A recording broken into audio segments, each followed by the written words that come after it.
ગાય દૂધની તો લઈ જાઓ. જો વાસળી આવી તો 7-8 લાખની છે.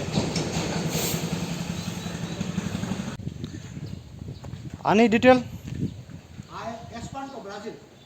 બરોબર. ગા આપણી આની હા, એની માં મારી.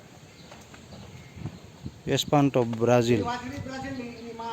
ઓલો વિડીયો એટલે મૂકવો પડ્યો કે પછી અમરસિંહભાઈ યાર વાત કરવા વૈયા ગયા હતા.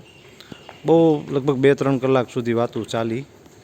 અને આમાં હું તમને એમ કહું છું કે ભાઈ કોઈ વ્યક્તિની કોઈ બ્રીડર છે, કોઈ પણ વ્યક્તિ છે જે પશુપાલન કરે છે, બ્રીડિંગ કરે છે, એની કોઈ ખોટી વાતો તમને થતી હોય ને તો એને એકવાર રૂબરૂ મળી લેવું તો તમને ખબર પડી જાય કે એ વ્યક્તિ સારા છે કેવા છે.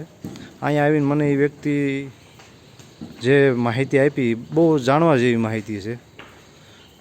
એનું જે મહેનત એને કરી છે અને જે એક તો ખાસ જે એક વહેમ દૂર એ વ્યક્તિએ મને કર્યો કે કિંમત ગીર ગાયની શું છે અને બજારની અંદર શું થાય છે એ એક ખાસ મને જાણવા મળ્યું.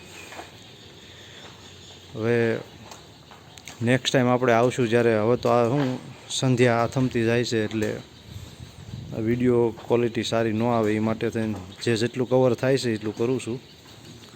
પણ આ બધું એમ્બ્રિયો અને બ્રાઝિલ એમ કહો કે રાજમોતીથી વધારે બ્રાઝિલનો ઉપયોગ કોઈએ નહીં કર્યો હોય.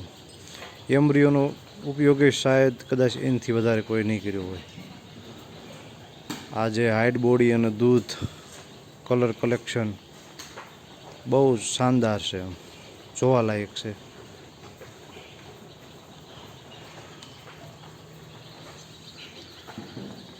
અને સારા વ્યક્તિ છે એટલે નેક્સ્ટ ટાઈમ અહીંયા આવવામાં એવો મને સંકોચ નહીં થાય.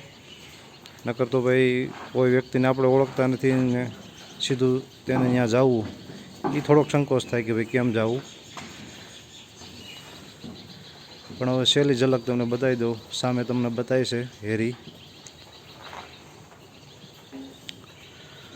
નેક્સ્ટ ટાઈમ આપણે એવું લાગે તો થોડોક એના વાડાની અંદર પ્રવેશીને વિડીયો ઉતારશું. બચ્ચા બહુ ઓછા છે એટલે એ પાસે હું ગયો નથી. અને હાલમાં એની પાસે થરપાકર ગાઉ આવી છે એના કોઈક મિત્રની. એ તમને જરાક બતાવી દઉં. જો આ છે ને થરપાકર.